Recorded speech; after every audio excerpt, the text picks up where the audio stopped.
"This trip is just for family," Michael said, his voice so cold it made my skin prickle. My own son, shutting me out of a family vacation. But when the pilot said, "Welcome aboard, ma'am," I couldn't help the smile that crossed my lips. They never saw it coming. The plane was mine. Before I continue this story, if any part of it feels familiar, leave a comment. Who knows, maybe my story was once yours, too. The smell of cinnamon filled my kitchen as I baked Michael's favorite orange loaf cake. My hands weren't shaking from age, but from the rush of joy I felt after his call.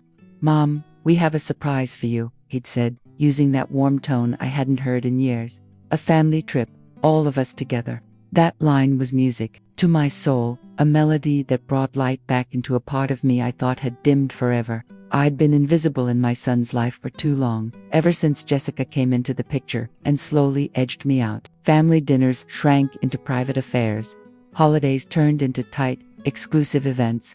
I became that awkward guest they invited out of obligation, not love.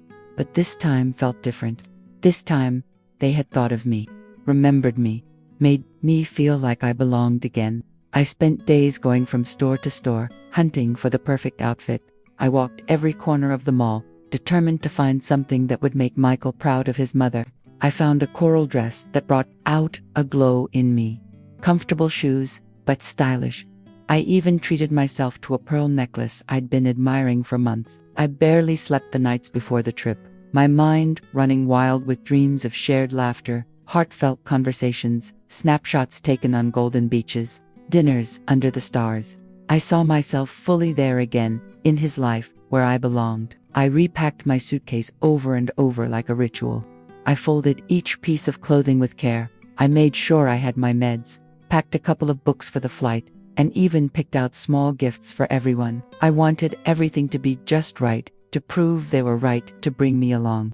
The morning of the trip, I was up before the sun. I got dressed with more intention than usual, picking every item like I was going to a reunion that meant everything. The mirror reflected an older woman, sure, but one with grace and purpose, a woman ready to find her place again in her family. I got to the airport an hour early, heart racing with hope and nerves. I scanned the crowd, searching for Michael and Jessica, aching to hug them and finally start the adventure I'd been dreaming about. Then I spotted them near the check-in counter, but something in their faces made me pause. Michael looked stiff, avoiding my eyes. Jessica leaned in close, whispering to a woman I didn't recognize at first, Rebecca, her friend. But what was she doing here if this was a family trip? I walked toward them, smiling, suitcase in hand, eager to begin what I thought would be a beautiful journey. "Good morning," I said, my voice full of hope. That's when Michael looked at me for the first time. And what I saw wasn't joy. It was worse, pity, mixed with irritation. "Mom," he said. And in that one word, I felt everything shift. "We need to talk. We need to talk," Michael repeated, each syllable falling like ice. He led me to a quiet corner, away from Jessica and Rebecca, who stood off to the side watching us with unreadable expressions. I thought maybe it was something simple, an issue with the tickets, a change in plans. "Mom, there's been a change of plans," he said, eyes down, fidgeting with his phone the way he used to when he'd broken something as a kid. "The trip, we decided it'd be better if it was just for the immediate family. But I am your family," I whispered, my voice cracking. "I'm your mother, Michael. What's more immediate than that?" He ran his hand through his hair, just like his father used to when he was at a loss for words. "It's not personal, Mom. It's just..." Jessica thought it'd make more sense for Rebecca to come with us. She and Jessica have a lot in common. And you, while you don't really fit into our plans, I didn't fit in. That phrase just kept repeating in my head. 40-5 years after giving birth to this man, after raising him, after pouring my youth, my dreams, my entire life into him, I didn't fit into his plans. But Michael, my voice was shaky now. "I've been getting ready for weeks. I bought new clothes, moved around all my appointments, even canceled my doctor's visits. I was really looking forward to this. I know, Mom, and I'm sorry, but the decision's been made. Rebecca's coming with us, and you're heading home." We walked back to where Jessica and Rebecca were waiting. Her friend gave me a smile that tried to come off as polite, but all I could see was smugness. "Helen, I hope you understand," she said. "It's just better for everyone this way." Jessica stepped forward, that same distant grace wrapped around her like a designer coat. She had on a flawless travel outfit, her hair tied back with not a single strand out of place, and that performative smile she saved for appearances. "Helen dear," she said in that sugary little voice, "this really is for the best. The trip's going to be pretty active, lots of walking, things that take a lot of energy. At your age, it could be risky. At my age, like I was some fragile antique, too delicate to take out in public. Like turning 69 meant I was instantly a liability, a hassle, something to keep out of the way. Besides," Jessica went on, "Rebecca and I have a ton to plan. We're organizing a few events for when we get back, and we need the time to work on everything. You wouldn't really be into that stuff." I watched Michael nod along with every word she said, like he didn't have a single thought of his own. This was the same boy who once told me he'd always protect me, never let me feel alone. Now he just stood there, silently agreeing with every excuse Jessica threw my way. "But you can water the plants while we're gone," Jessica added, still smiling like she was doing me a favor, "and maybe straighten up the house a bit. You know how we love coming back to a clean home." And there it was, the truth, plain and raw. I wasn't his mother to them. I was the unpaid help, the woman who kept things running while they lived their perfect little life without me. Rebecca walked over holding the ticket, my ticket, now in her name. "Thanks for understanding, Helen. I really appreciate you making this trip possible for me, making it possible for her, like I'd stepped aside out of the kindness of my heart, like this was all my idea, gifting my place to a stranger." Michael finally looked at me, and for a split second, I could swear I saw that little boy again, the one who used to run crying into my arms when he scraped his knees, who'd hug me tight after nightmares, who once told me I was the best mom in the world. "Mom, please don't make that face. We'll do something special when we get back, I promise." Another empty promise. Just like all the others lately, dinners that never happened, visits that were always postponed, phone calls that never came. The voice over the loudspeaker called the first boarding group, my flight, the one I'd spent weeks getting ready for, the trip that had filled me with joy, hope, purpose. Rebecca took his arm. "Come on, we need to check in." She turned back one last time. "Helen, call a cab to get home. And don't forget to water the plants on the balcony, please." I just stood there, holding onto my suitcase like a fool, watching them head toward the gate. Michael never looked back, not even once. Jessica walked beside Rebecca, polished and poised, chatting away like nothing had happened, like they hadn't just crushed the heart of a 69-year-old woman in front of an entire airport full of strangers. But I was still standing there, frozen, unable to move, unable to fully process what had just happened. People hurried past me, tugging their suitcases, hugging their loved ones, going about their lives like everything was fine, while mine had just fallen apart. A tear slipped down, then another, and another. I couldn't hold them back. 50 years of marriage had taught me never to cry in public, to keep my chin up, to be the perfect wife, the perfect mom, the woman who never made a scene. But there I was, crying like a child left behind, right in the middle of the city's busiest airport. "Are you all right, ma'am?" A soft voice pulled me out of my daze.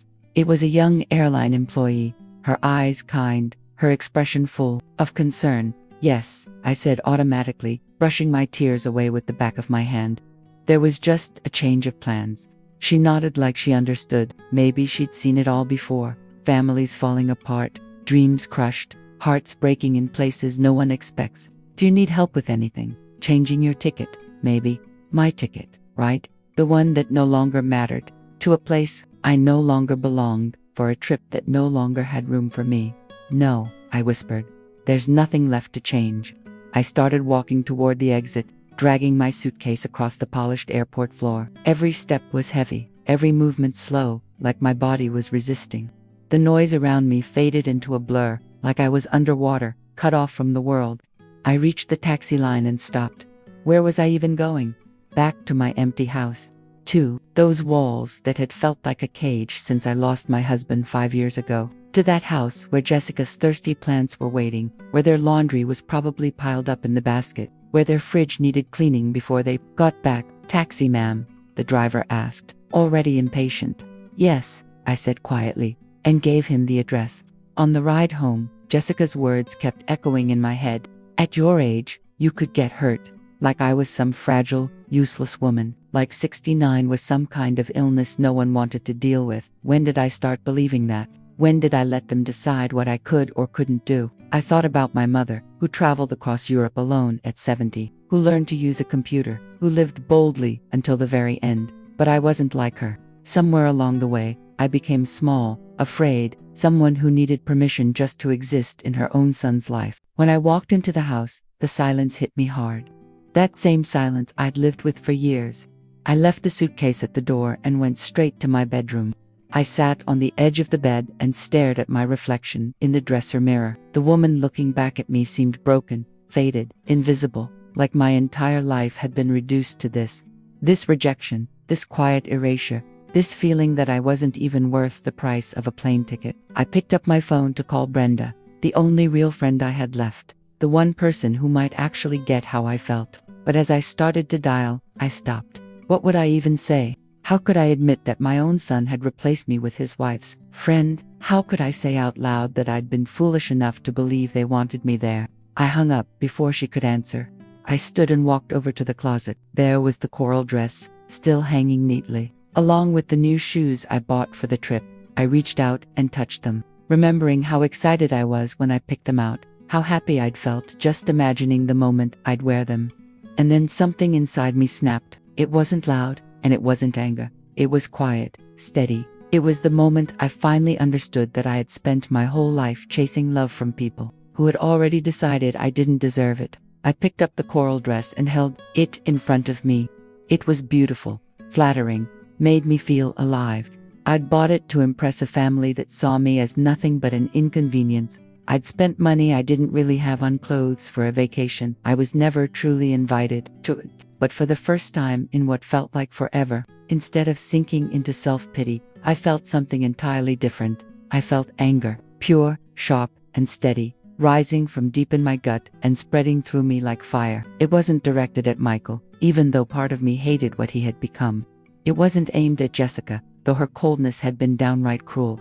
It was anger at myself for letting it get this far, for making myself so small, so invisible, so desperate for scraps of affection. I changed out of the clothes I had picked out so carefully for the airport and slipped into the coral dress. I stood in front of the mirror, and for the first time in years, I actually liked what I saw. I didn't see a pitiful old woman begging to be noticed.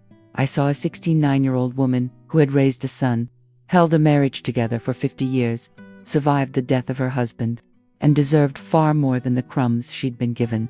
Still wearing the dress, I walked down to the kitchen. The house felt unfamiliar now, like it no longer belonged to me, like I was a guest in a place that used to be mine. I looked out at Jessica's plants on the balcony, the ones she had told me to water like I was some hired help. My eyes landed on the list, stuck to the fridge: clean the house, grocery shopping, dinner ready before we get back. I pulled the list off and ripped it into tiny pieces. Each shred that hit the floor was another demand I would no longer answer to. Another role I was done playing, another chain I had just broken. My phone buzzed. A text from Michael. "Mom, we're on the plane now. Thanks for understanding. Don't forget the plants. No, love you. No, we'll miss you." Just another reminder about the damn plants. I typed out a dozen replies. I wanted to call him a coward. I wanted to ask him when I stopped being his mother and became his maid. I wanted to tell him exactly what he'd thrown away. But in the end, I just wrote, "Have a good flight," and turned off my phone. I walked straight to the desk and pulled out my checkbook, untouched for months. I needed out. Anywhere but here. Anywhere that wasn't this house full of tasks for people who didn't give a damn about me. But when I checked my bank account, reality slapped me hard. I barely had enough to make it through the month. Ever since I lost my husband, my finances had been controlled by Michael. He handled the accounts, decided what I could spend, managed every dollar. I had become a dependent, a child, living off the charity of her own son. And then I remembered something. Tucked in the back of my closet was an old shoebox filled with papers I hadn't touched since my husband died. Michael had handled everything, but I'd kept a few things hidden. I rushed upstairs and dug out the box. My hands were shaking as I flipped through old receipts, forms I didn't even understand. At the bottom, I found a sealed envelope with my name on it, written in my husband's handwriting. I opened it carefully. Inside was a letter and several official-looking documents. The letter said, "My dearest Helen, if you're reading this, it means I'm no longer with you. There are things I never told you because I didn't want to worry you, but now you need to know. The airline company I inherited from my father was never sold, like we told Michael. It's in your name now. The documents are in the safe deposit box at the bank. The code is your date of birth. You are wealthier than you can imagine. Use this money to be happy, not to please others. I love you forever." My heart skipped a beat. An airline company, a safe deposit box. Wealthy. It didn't make sense. My husband was an accountant, a quiet man who lived modestly on his paycheck. How could there be a company I never knew about? I looked through the legal documents, and there it was, clear and undeniable. My name listed as the sole owner of Sun Airlines. According to the paperwork, the company operated both domestic and international flights. The documents were dated just 6 months before my husband passed away. I sank to the floor of the closet, clutching the papers in my shaking hands. My whole life had been built on a lie. While I scraped by on a pitiful pension, begged for scraps of attention from my son, and agonized over every dollar I spent, I was the owner of an airline. I went straight to the bank. After confirming my identity, they told me there was indeed a safe deposit box in my name, and I could access it any time. An hour later, still wearing the coral dress, I stood in front of the box that was about to change everything. Inside were more documents, bank statements with numbers so big they made my head spin, and another letter from my husband, explaining why he'd hidden the truth. I didn't want Michael to know about the company until he was older and had the necessary maturity. I was afraid he would become dependent on easy money. But now that I'm gone, the decision is yours. The current CEO, Robert Vance, has been managing everything. He will explain the details. From the bank office, I picked up the phone and dialed. The number listed, "Mr. Vance," I said, and Robert's voice came through, filled with energy. "I've been waiting for your call for 5 years. Your husband asked me to keep the company running until you were ready." "Ready for what?" I asked, still stunned. "To take control of your company, ma'am. You are the owner of one of the most successful airlines in the country.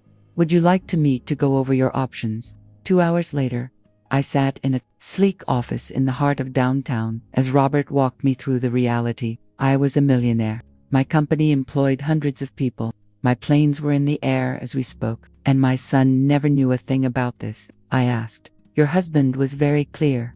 No one was to be told until you decided how to move forward."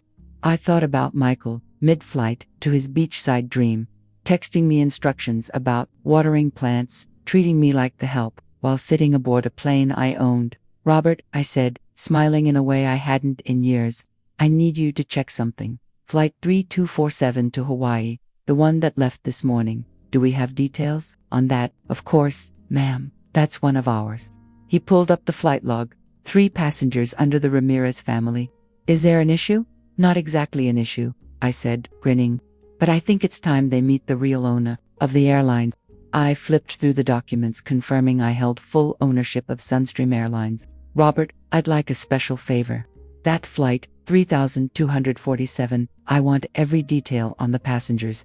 His fingers flew over the keyboard. "The Ramirez family," he said softly. "Michael Ramirez, Jessica Ramirez, and, interesting, Rebecca Solis. She was added last minute, replacing a Helen Ramirez." Helen Ramirez, that was the name on the ticket meant for me. The trip I was pushed out of, the vacation they stole. But now, sitting in that polished office with my company's numbers in front of me, everything was different. "What VIP services do we offer to our special passengers?" I asked, my smile catching him off guard. "Well, ma'am, we can upgrade them to first class, provide gourmet meals, access to premium lounges, and even a personal welcome from the captain." "Perfect. I want you to contact the captain of Flight 3247. Let him know he has the airline's owner on board, and she should be welcomed properly." Robert looked confused. "The owner? But you're here with me." "Exactly," I said, my smile wide. "I want him to announce that Helen Ramirez, owner of Sunstream Airlines, is on board that flight." He caught on right away, and a sly smile spread across his face. "It will be my pleasure, ma'am." While Robert spoke to the pilot, I pictured the look on Michael and Jessica's faces when they heard my name announced over the intercom. The same woman they'd humiliated that morning at the airport. The mother who didn't fit into their plans. The one they said was too old Too fragile. Might get hurt. Turns out, she owned the very airline flying them to paradise. All set, ma'am. Captain Davis is honored to make the announcement. He said it's a privilege to know the owner is personally overseeing service on board. Excellent. Now tell me, Robert, what do I need to know about my company? The next 2 hours were full of revelations. My husband had inherited a modest aviation business from his father and turned it into an empire. We had deals with luxury hotels, ran charter flights for celebrities, and made annual profits larger than anything I'd ever imagined. Your husband reinvested everything back into the business, Robert explained. He kept his lifestyle simple so no one would suspect, but you are now one of the wealthiest women in the country. Meanwhile, my phone started blowing up. Michael, I let it ring. Jessica, ignored. Rebecca, why was she calling me? Finally, I picked up Mrs. Ramirez. Rebecca's voice trembled. Are you really the owner of this airline? Hello, Rebecca, I said, my tone calm, more composed than I felt. How's the flight? The one that was supposed to be my seat. Michael is in shock. Jessica can't even speak. When the pilot announced your name, she turned white. I can imagine. It's probably strange realizing the woman you just humiliated in front of an airport full of people happens to be your boss. Mrs. Ramirez, please, I think there's been a misunderstanding. No misunderstanding, Rebecca. I heard Jessica tell me to go home because I wasn't part of the plan. I heard Michael say I didn't belong. And I heard you thank me for making your trip possible. Silence. I could picture it. The three of them sitting there, stunned. Michael, facing the truth that he'd turned his back on the only person who ever truly loved him. Jessica realizing she'd grossly misjudged the woman she saw as disposable. Rebecca trying to swallow the shame of playing along. Do you want to talk to Michael? She asked, her voice breaking. No, I said sharply. Right now, I'm busy getting to know the company I own. But tell my son that when he gets back, he and I are going to have a serious conversation. I ended the call before she could say another word. Robert, who had quietly listened in, was looking at me with genuine respect. Ma'am, if I may say so, I think your husband would be proud. He always said you were stronger than you believed, and it seemed he was right. Now, Robert, help me understand something. How did Michael never catch on about the company? Didn't he ever wonder how we paid for his college, his wedding, the apartment we bought him? Your husband was careful. He ran a real accounting firm that brought in enough for a believable middle-class income. He covered the larger costs through fake loans and occasional bonuses. Michael never questioned a thing. Of course he hadn't. Michael took every gift, every bit of help, every opportunity like it was owed to him. He never once questioned how a small-time accountant could afford to send him to an elite private university or pay for a wedding that looked like it came straight out of a bridal magazine. So what now, ma'am? What are your plans for the company? For the first time in 5 years, I felt like I actually had choices. I didn't need to rely on my son's generosity anymore. I didn't have to beg for his time or let them treat me like hired help in my own life. First, I said, rising from my seat with a surge of energy I hadn't felt in years, I want to learn every inch of this company, every route, every aircraft, every single employee. And second, I added, smiling with a sense of purpose I thought I'd lost, I want to plan the trip of a lifetime. My phone rang again. Michael. This time, I picked up. Mom, he said, sounding panicked. We need to talk. Now you want to talk to me, I said. That's interesting. Mom, please. I don't understand what's going on. The pilot just said you're the owner of the airline. That can't be true, right? Dad was just an accountant. We never had that kind of money. I listened, and for once I didn't feel the need to soothe him, to make excuses, to cushion the truth. What I felt was cold, clear, calm. Your father was a lot of things you never knew, Michael. And apparently, so am one. But Mom, if you really own an airline, why didn't you ever tell us? Why did you live like you had nothing? That question struck deeper than I expected. Why didn't I know? Why did I let myself live 5 years as a poor widow, dependent on my son's pity, when I had power and freedom within reach? Because your father wanted to protect you, I said at last. He wanted you to work hard, stay grounded, before learning about our wealth. But he died before he could explain everything. And you decided to keep lying. His accusatory tone made my jaw clench. Even now, even after everything, he found a way to twist it and make me the villain. I didn't know anything, Michael. I found out today, after you left me at the airport like I was nothing. The silence that followed was thick. I could hear faint voices in the background, probably Jessica asking what was happening. What exactly are you sorry for, Michael? For humiliating me in public? For treating me like the help? Or are you just sorry now that you've realized the woman you dismissed is a millionaire? Another long pause. His silence said everything. Mom, you know we love you. This was all just a big misunderstanding. No, I said sharply. There was no misunderstanding. For years, you've treated me like I don't matter. I've taken what little attention you gave me like it was a gift. I've begged to be included in my own son's life. I've lived off the scraps of whatever affection you felt like offering. Robert glanced up from his desk, clearly affected by the conversation. He motioned to ask if I wanted privacy, but I shook my head. I needed someone to hear this. Mom, please, when we get back, we can fix this. We can talk. We can what, Michael? Pretend none of this ever happened. Pretend you didn't tell me I didn't belong in your plans. Pretend Jessica didn't send me home like some misbehaving child. It was a mistake, Mom. Jessica was stressed about the trip. I was nervous about work. We weren't thinking clearly. There it was again. Excuses.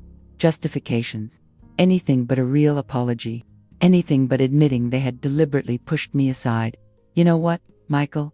You're right about one thing. I don't fit into your plans. But as it turns out, I don't need to fit into anyone's plans anymore. What do you mean? I mean that, starting this afternoon, I'm going to make my own plans. I'm going to learn everything about my company. I'm going to travel to the places I've always dreamed of. I'm going to live the life I deserve, instead of the one you decided I should settle for. Jessica took the phone. Her voice sounded different now, smaller, stripped of the confidence she wore so easily this morning at the airport. Helen, it's Jessica. I wanted to apologize for what happened earlier. I really didn't mean to hurt you. You didn't mean to hurt me, I repeated. Jessica, you told me to go home because this wasn't for me. You treated me like the maid. You handed me a list of chores, water the plants, clean the house. What part of that wasn't meant to put me in my place? I thought you'd understand. The trip was important for Rebecca and for us. We had things to plan. And what am I to you, Jessica? Deadweight, a clueless old woman who couldn't possibly contribute. No, of course not. You're Michael's mother. Exactly. I am Michael's mother. Not your housekeeper. Not your babysitter. Not your personal gardener. I am the woman who raised your husband. And you treated me like I was nothing. I heard her start to cry. A part of me, the part trained all my life to make others feel better, to smooth things over, almost kicked in. But that part of me was left behind at the airport. Jessica, I said, with a voice I barely recognized as mine. For years, you've made it your mission to pull Michael away from me. You've turned every holiday, every dinner, into a silent battle I was always meant to lose. You've worked hard to make my son see me as a burden instead of his mother. That's not true. It's absolutely true. And the worst part is, Michael let it happen. My own son chose your comfort over my dignity, again and again. Michael came back on the line. Mom, please. When we get back, things will be different. I promise. No, I said, more certain than I'd ever been. I don't need your promises anymore, Michael. I'm done waiting for you to remember I exist. I'm done begging for scraps of affection. What are you saying? I'm saying that, for the first time in 5 years, I feel free. Free from expectations. Free from waiting to be noticed. Free from trying to earn love from people who've already decided I'm not worthy of it. Robert handed me a note. The flight lands in 3 hours. Any special instructions? I smiled as I read it. Michael was still talking, still pleading, still offering change we both knew would never come. Michael, I said, cutting him off, enjoy the rest of your trip. When you get home, the house will be just the way you left it. Jessica's plants will be alive. Don't worry, Mom, but I just won't be there waiting for you. I ended the call, and for the first time in years, the silence that followed didn't feel lonely. It felt full of possibility, not emptiness. Robert, I said, turning toward him, I need your help with something. When that flight lands, I want them to be met with a few surprises. What kind of surprises, ma'am? I want them to see exactly who I am, not the pitiful woman they dismissed this morning, but the real owner of the company that just gave them the smoothest, most luxurious flight of their lives. Robert gave me a knowing smile. Are we talking about a special reception? Exactly. I want them to step off that plane and fully understand what they've done. For the next hour, we mapped out every detail. Robert called the airport manager in Hawaii, arranged for a VIP reception, and made sure Michael, Jessica, and Rebecca would be crystal clear about who had made every comfort of their trip possible. While he handled the logistics, I made a call I'd been avoiding for 5 years. I dialed Brenda, the only real friend I had left, the one who had known me since college, the one who always told the truth, even when I didn't want to hear it. Helen, she answered, surprised. How are you? Weren't you supposed to be off to some tropical island with Michael? Brenda, I need to talk. Can you come over? Of course. Are you okay? You sound different. I'm more than okay. I think I finally woke up. An hour later, Brenda sat on my couch, her eyes wide as I told her everything, how they left me at the airport, how I discovered the airline, the phone calls, the confrontation. Oh my God, Helen, she whispered when I was done. I always thought Jessica was toxic, but this is low, even for her. Why didn't you ever tell me what you really thought of her? Brenda sighed. Because every time I tried, you defended her. You kept saying she was young, that she needed time, that Michael was happy. She was right. I had spent years downplaying Jessica's behavior, making excuses for her, convincing myself I was too sensitive, too demanding, too much. And Michael, Brenda added, that sweet boy you raised, turned into a man who lets his wife treat his mother like she doesn't matter. It hurt because it was the truth. The boy who once swore he'd always protect me had grown into someone who chose convenience over respect. But now things are different, I said. Now I have choices I never even imagined. I have power I didn't know was mine. And what are you going to do with that power? It was a fair question. What would I do? A part of me wanted payback. I wanted them to feel the shame and pain they'd made me carry for years. But another part of me, deeper and calmer, wanted more than vengeance. I want to live, I said at last.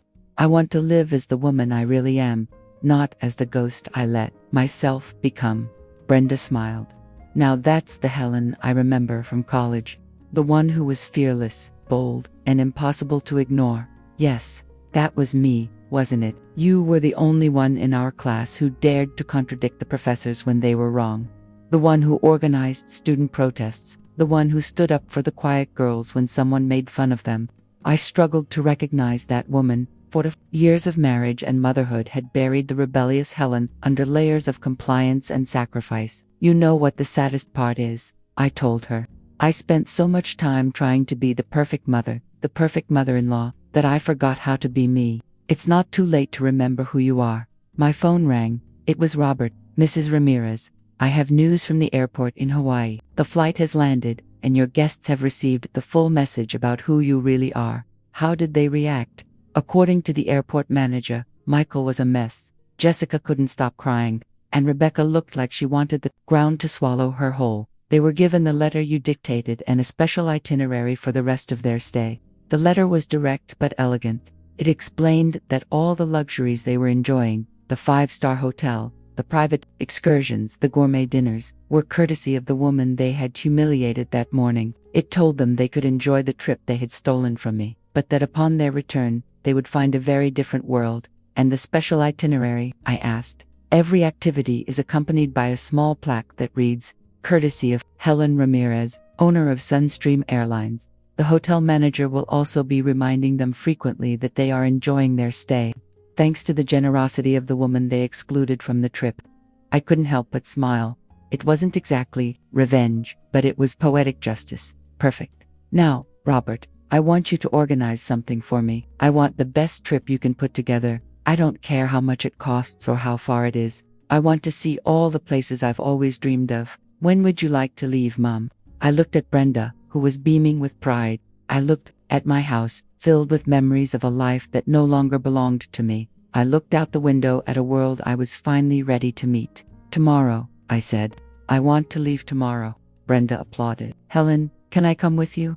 You'd let me drop everything to come on an adventure. My dear, I've been waiting for this invitation for 5 years. For the first time since my husband died, I felt as if my life were just beginning instead of ending. The next morning, I woke with a feeling I hadn't had in years, pure excitement for the day ahead. It wasn't the nervous anxiety of wondering if Michael would call, or the constant worry about whether I'd done something to upset Jessica. It was the clean, true excitement of a woman who had finally taken back control of her life. Brenda arrived early with 2 suitcases and a smile that couldn't fit on her face, ready to take on the world. She asked as she stepped through my door. "More than ready," I replied. And for the first time in a long time, my words were true. Robert had worked through the night to prepare our itinerary. First stop, Paris, the city I'd always dreamed of seeing but never visited because it was too expensive, or because Michael needed the money for something else. Then Venice, then Japan, and finally, a full week at a private resort in the Maldives. "Ma'am," Robert said over the phone, "I've booked you the presidential suite at every hotel. You'll have private drivers, personal guides, and access to experiences usually reserved for royalty." As I packed, my phone wouldn't stop buzzing. Michael called every 30 minutes. Jessica sent frantic texts. Even Rebecca tried to reach out. They all wanted to talk, to explain, to justify what they'd done. But I didn't need any of that anymore. For the first time in my adult life, I truly didn't care what anyone thought about the choices I was making. "Are you going to answer them?"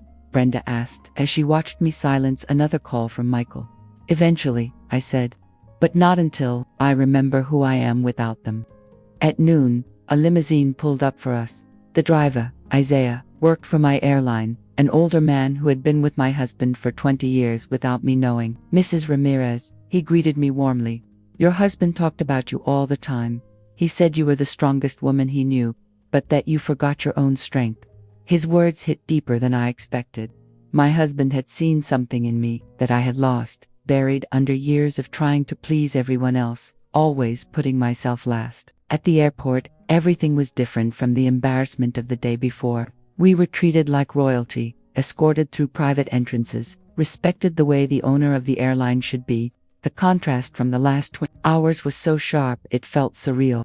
The flight captain, the same one who had called out my name the day before, greeted me personally. "Mrs. Ramirez," he said with a sincere smile, "it's an honor to have you aboard your own plane." Your own plane. Those words echoed in my head as I settled into my first-class seat. This was my plane, my company, my life, finally lived on my terms. During the flight to Paris, Brenda and I talked like we hadn't in years. She told me about her divorce 5 years ago, how she took back her independence, the solo trips she went on, all the things she learned about herself. "You know what the most liberating thing is," she said as we toasted with champagne over the Atlantic. "Knowing you don't need anyone's approval to be happy." She was right. For decades, I had lived for the approval of my husband, then Michael, then Jessica.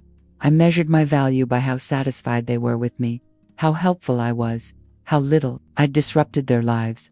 My phone buzzed with another text from Jessica. "Helen, please, we need to talk. This is all a terrible misunderstanding. Michael is devastated." I showed the message to Brenda. She read it and shook her head. "Now that they know you have money, suddenly everything's a misunderstanding." Exactly. Yesterday I was just an inconvenient old woman who didn't fit into their plans. Today I'm the poor victim of a terrible misunderstanding. I typed a quick reply. "Enjoy the rest of your trip. We'll talk when I return." But I knew that when I came back, if I came back, I'd be a completely different woman. We landed in Paris under a golden sunset.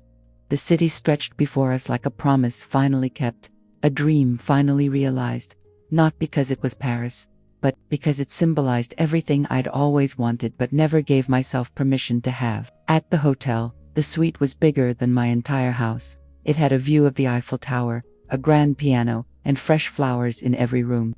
The manager greeted us in person, offered us champagne, and assured us that anything we needed would be available around the clock. "Can you believe this is real?" I asked Brenda as we looked out at the sparkling city from our balcony. "My dear," she said, "this isn't just real. This is what you deserve. This is what you've always deserved." That evening, we had dinner at the hotel's Michelin-starred restaurant, where every course looked like it belonged in a museum. We didn't mention Michael or Jessica or anything from before. We talked about what was ahead, the places we still wanted to see, the life still waiting to be lived. "You know what's the most incredible thing about all this?" I said as we tried a dessert that looked too perfect to touch. That for the first time in my life, I'm doing something just for me, not to make anyone else happy, not to meet anyone's expectations, not to win someone's love, just for me. Brenda raised her glass. To the new Helen, she said. To the woman who was always there, just waiting to be rediscovered. We clinked glasses under the Paris lights. Two women in their late 60s who had finally realized that life doesn't end just because others stop seeing your value. Sometimes, that's exactly when your real life begins. 3 weeks later, I came back home changed. Not just from the beautiful places I'd seen, or the amazing things I'd done, but from something much deeper. I remembered who I was before I became a reflection of what everyone else needed. Paris reminded me how much I loved art and culture. Venice taught me that beauty is something to be enjoyed, not just looked at from a distance. Japan gave me back my sense of worth. And the Maldives brought me peace, the kind that doesn't depend on anyone's approval. But the biggest change happened in those long late-night talks with Brenda. In the quiet mornings watching the sunrise from places I once thought I'd never reach, in realizing, little by little, that for decades, I had been living a life that wasn't really mine. Michael was waiting at the house when I got back. He looked thinner, older, like the past few weeks had taken a toll. Jessica wasn't there, which didn't surprise me, Mom, he said as I dropped my bags by the door. We need to talk. You're right, I answered. We do, but this time, I'm going to speak first. I sat down in my favorite chair, in my living room, in my house, which finally felt like it belonged to me. Michael sat across from me, nervous, like a kid who knows he's in trouble. For 45 years, I began. I was your mother the best way I knew how.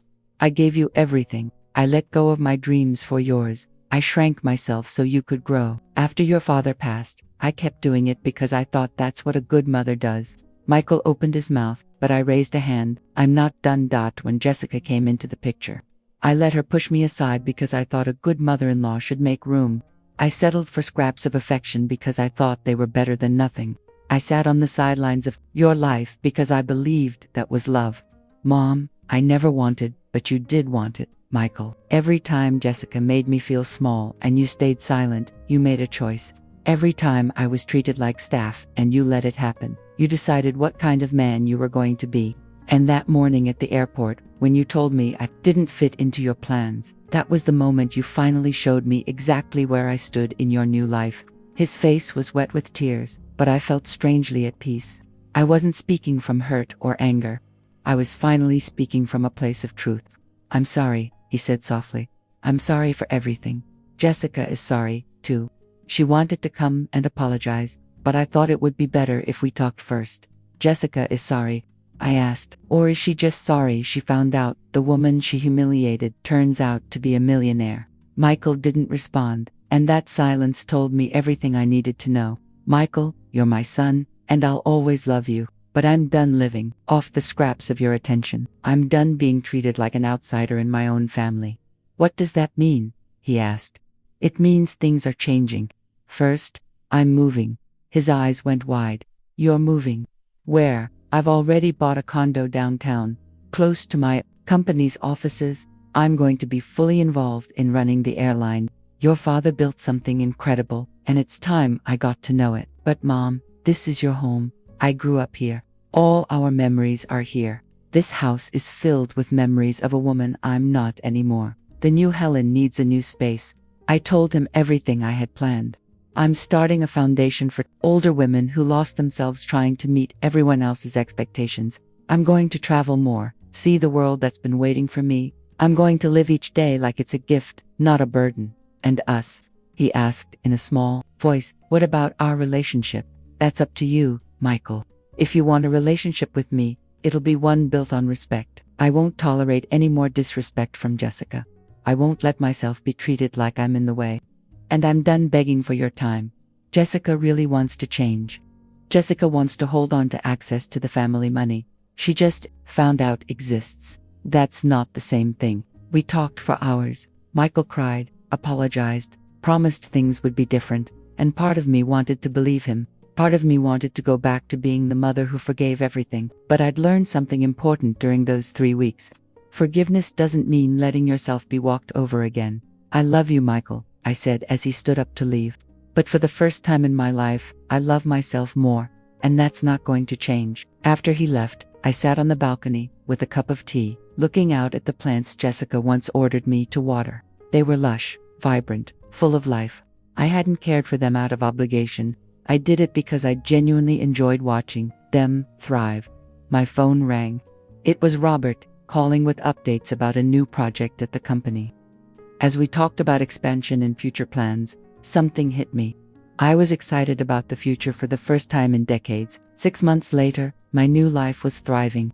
My condo was peaceful and beautiful. My role at the airline gave me a sense of purpose. The foundation had already helped 50 women reclaim their success. Michael visited me often. Alone. Jessica had reached out several times, but I'd been clear. Respect isn't up for negotiation, it's earned. Are you happy, Mom? Michael asked one night during one of our regular dinners. I'm free, I said, and freedom, when you finally get it after years without it, looks a lot like happiness. That night, I wrote in my journal, at 6, I discovered that it's never too late to take control of your life. That real love starts with loving yourself, and that sometimes, the best journeys begin right when you think it's all over. The woman who once stood humiliated in an airport no longer existed. In her place was someone who knew her worth, chased her dreams, and finally realized that the most extraordinary life is the one you choose for yourself. 2 years later, I stood on the deck of my private yacht, gliding through the crystal clear waters of the Mediterranean. Brenda sat beside me with a book in her hands, while Captain Ignacio, one of my most trusted employees, guided us toward the next Greek island we had marked on our list. The afternoon sun danced across the waves in golden streaks, and for a moment, I stopped to take in just how surreal this new life felt. My phone buzzed with a message from Rebecca, which caught me off guard. Helen, I wanted to thank you. Seeing what you did inspired me to leave my abusive husband. I have my own catering company now, and, for the first time in 15 years, I feel alive.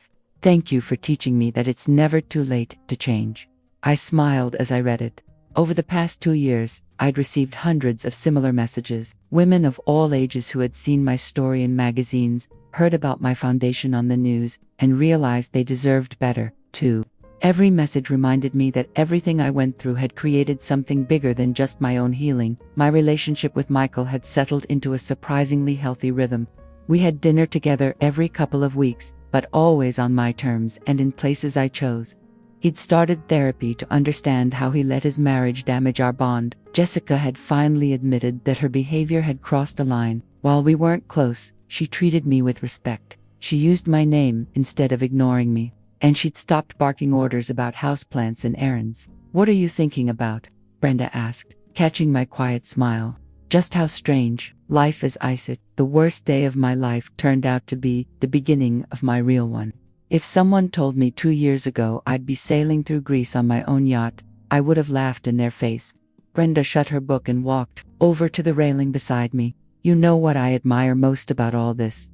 That you didn't change to get back at Michael and Jessica. You changed for yourself. That's what makes it real, not just a tantrum with money. She was right.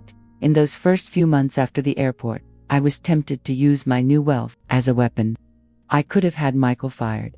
I could have humiliated Jessica the way she did me. But I'd come to understand something important. Revenge keeps you chained to the pain. Freedom is what lets you move forward.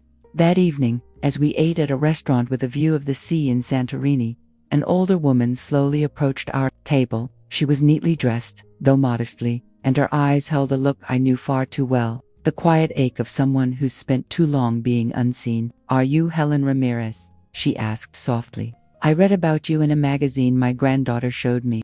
I'm 75, and my family treats me just like you described in that interview. Do you think there's still time for me? My dear, I said, gently taking her hand. Life doesn't have an expiration date. Only moments of awakening. Yours can be today, if you choose it. Her eyes welled with tears, but they weren't from sadness. They were tears of possibility. She told me her story over the next 20 minutes. A widow, financially dependent on her son, used as a free babysitter, excluded from important decisions. My son tells me I should be grateful he lets me live in his house, she whispered. But that house was mine before I gave it to him. I gave her my personal card and the number for Cecilia Grant, the director of my foundation. Call her tomorrow. We have programs for women exactly in your shoes. You are not alone, and it's absolutely not too late. The woman walked away with a smile I don't think she'd worn in years, and once again, I felt thankful that I had turned my pain into something that mattered. That night, I wrote in my journal, I've learned that a real legacy isn't about the money you leave behind or the companies you build. It's about how many people you inspire to believe in their own worth. It's about showing other women that their story doesn't end just because someone else decides they're no longer relevant. It's about proving that dignity isn't something others give you, it's something you take back for yourself. The next day, as we sailed toward I got an exciting call from Robert. Ma'am, we've had several interesting proposals. An international TV network wants to make a documentary about your story and the foundation. There's a publisher interested in a book about your experience. And a group of universities wants you to lecture about personal reinvention after 6. What's the point of all this? I asked, though deep down, I already knew. To show the world that reinvention has no age limit, that dignity isn't up for debate, and that sometimes the most beautiful new chapters begin with the most painful rejections. I stared at the endless horizons stretching in front of us, full of possibilities I was only beginning to embrace. I thought about the Helen from 2 years ago, the woman standing alone in an airport, her heart in pieces, convinced her life was over. If I could speak to that woman now, I'd tell her that the pain she felt wasn't the ending, it was just the beginning of the best part of her story. Say yes to all of it, I told Robert, but only on one condition. The message must be loud and clear.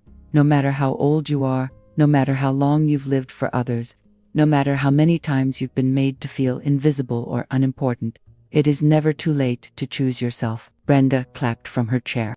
Now, that's a lecture worth attending. That afternoon, as the yacht rocked gently in the bay, I got an unexpected call from Michael. His voice sounded different, calmer, more thoughtful.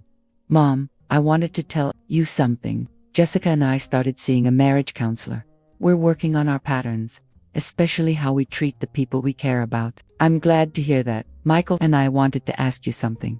Do you think you'll ever be able to fully forgive me? The question caught me off guard. I'd been so focused on rebuilding my life, I hadn't really stopped to consider forgiveness. Michael, I said after a pause, I've already forgiven you. But forgiveness doesn't mean forgetting. And it sure doesn't mean tolerating the same behavior again.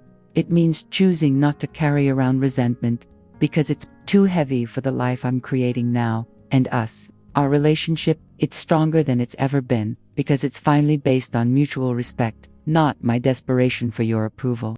When I hung up, I knew that conversation closed the final chapter of my old life. I wasn't the mother begging for scraps of affection anymore. I was a whole, grounded woman who had chosen a healthy relationship with her grown son. At sunset, as the sky turned shades of orange and pink over the Mediterranean, I thought of all the women who, right now, feel invisible, who believe their best years are behind them, who think they don't deserve more than what they've settled for. I used to think family bonds were unbreakable, until my own son decided to leave me out of a family trip. But life has a strange way of bringing you back to where you're meant to be. When the pilot welcomed me on board with the words, "Ma'am, the owner," I realized that sometimes the quiet strength of success speaks louder than anything else. After everything I've been through, I want to leave you with this. Never lose yourself just to earn a place where you're not truly valued. Because your worth doesn't depend on how others see you. It's defined by how you choose to see and treat yourself. If you were in my shoes, pushed out by the people you love, would you shrink to fit their expectations, or would you rise up and rewrite your story with pride and grace? I'd love to know what you think. Just remember, God always blesses those who have the courage to live true to who they are.